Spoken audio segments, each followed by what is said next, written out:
Hey, it's Geoff the Gear Guy here. We're filming outside.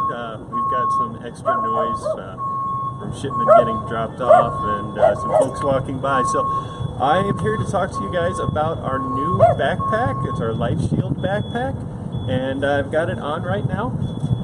I'll show you the size of it. Now, this is a backpack that I did have a hand in the design process of. I took a couple of the packs that I have that I've used through the years, and also we did a survey a little bit ago from you guys to get your feedback as well as what you guys wanted in a pack as well. So between your feedback, my input, and working with the factory, this is what we have. So this is a 40-liter backpack, so it is a little bit larger, and with that, this is 600 denier nylon, so it's going to be good and durable for you, and it does have a PVC lining, so it's not waterproof, but if you're in a light rain, it's going to help keep your gear dry. And I'll show you guys some hints for keeping your gear dry on the inside as well, stuff that works for me. So on this pack, most important for me was to have some outside pockets. This lets me get to my immediate critical gear first, and the not so critical stuff on the inside. But we did go ahead and make this opening very large so you can get in and access your gear. So it's going to be a little bit longer video today. Hopefully you guys can ask some questions as we go, and so we'll talk about it. So on the front here, we've got an easy grab handle. First thing I've always had problems with my bags, if I throw it in my car, it's under the bed, it's at the floor of my closet, is finding this top grab handle is not always the easiest way to carry it. So the first thing we did is we put a handle on the front of this bag. Now on top and bottom of this, there are some attachment points. You can use a carabiner, tie some things on. Anything that's going to clip, you can clip right there, and it's going to work on this daisy chain. Next, very important for me, is to have my water on the outside. With that, we have two large pockets on the outside that you can use. I normally will put water in one, possibly snacks or other things you're going to want to have very rapid access to, just right there. Now with this here, we have a big side pouch. We've got just some batting in there to kind of puff the bag up. So both sides are the same. Then you also have your compression straps so you can tighten down your pack, and that'll keep your gear from shifting. Now inside this front pouch, and you can kind of see, I don't know if the camera will pick it up, but the PVC lining on this. But on the inside you've got a key keeper, a couple pouches for your gear, and to be able to fasten it down. So this is nice to organize any of your small EDC, everyday carry stuff, fire starters, etc. Things that you're going to want to have in an organized manner rather than in a big pouch. Moving on from there, this is where I like to put my rain gear, my ponchos. This also does give an added level of protection to the pouch, what you have in the pouch. But in here, snacks and my poncho is generally what I put up in the top. Here's this front carry handle. While we're on the front, we'll go ahead and talk about this pouch. We had added padding, and we went ahead and made the space between the padding a little bit larger than what we had as a template. The reason being is we want this bag not just to be comfortable so it's overstuffed, but also to breathe very well for you. On the straps, you've got two elastic straps. This is help you if you've got anything to kind of tuck in here. I'll put my sunglasses and hang them off of these. Then you also have your chest strap. The chest strap, one thing that I've had trouble with is I'm taller, my wife is shorter. Same backpack's not going to work for us generally. Now these will slide on the channel, and you can adjust exactly how this pack rides on your chest, so you can determine where you want that. We also do have the kidney or waist belt for this. Now I'm 32. This is perfect size for me. Still got plenty of range to go in, and it does go up to 56 inches fully extended. So if you are anywhere between 56 and down, this pack's going to be able to adjust to ride appropriately for you.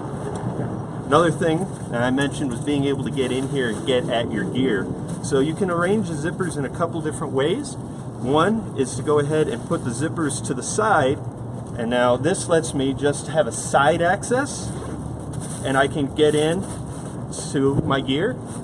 Now, if you take this all the way around, and pardon me, I have some samples of polyethylene film in here from another project, but you can see just how wide this does open up, folds back. You can get to the gear at the bottom or the top. One thing I will do is I'll come back. There's a couple good infographics for how to load your pack, and I think that for pack comfort, we've done our part here. The second half is going to be how you load it to how comfortable this pack's going to ride. So I will make sure I put that infographic link in, and you guys can check that out as well. Now, we are going to be releasing this bag on Friday as a special. I'll also come back after that link is made live, and I'll put a special one in for you. We are going to be doing a bonus item with that link, so you'll definitely want to check that out first. But we do also have this pack right now on our website, survivalfrog.com. So I talked about compartmentalizing and also helping keep your gear safe and protected, especially while you're storing it. One thing I like to do is use plastic bags. That way I can see the contents. This is our food and water kit. So I've got some Daytrix food bars, enough for 72 hours. I've got a life straw, and knowing I'm not going to possibly be around water, there's some water pouches in there as well. Another important thing is warmth and shelter. Probably the most important. If you're exposed to the elements, having water, having food, it's not going to do you any good. So we have our tacked bivvy, we've got a rain poncho, a couple hand warmers, and our tube tent.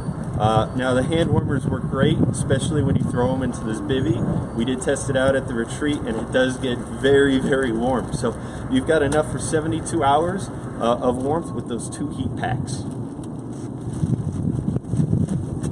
Something that's often overlooked in kits is not the first aid as much, but having a hygiene kit. Hygiene kits are very important to stay hygienic. It's one, good for morale in a situation, but it also will keep you from getting sick. So we have this to keep clean, a respirator mask depending on that, and we also have iodine tablets in here too. This one's not as robust, but this is our light and communication. We've got our tactical flashlight.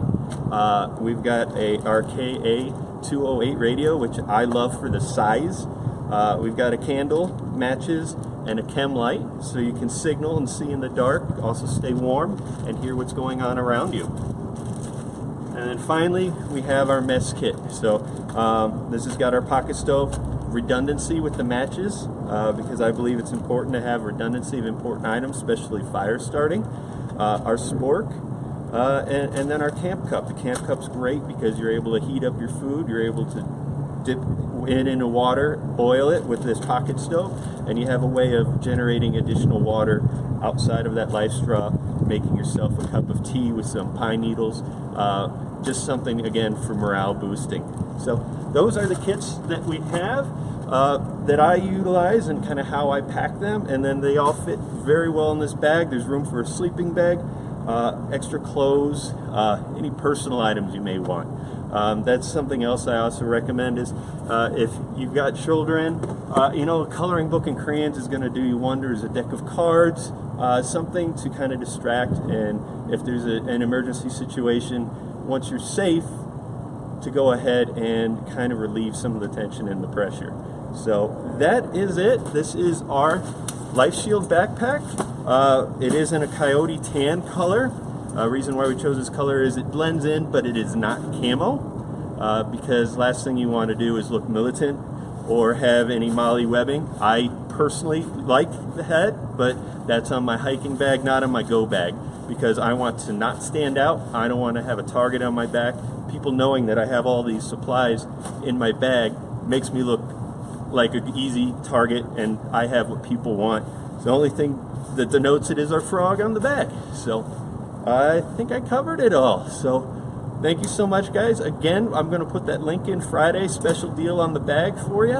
And then also we do have it on our website, survivalfrog.com. Geoff the Gear Guy, thanks.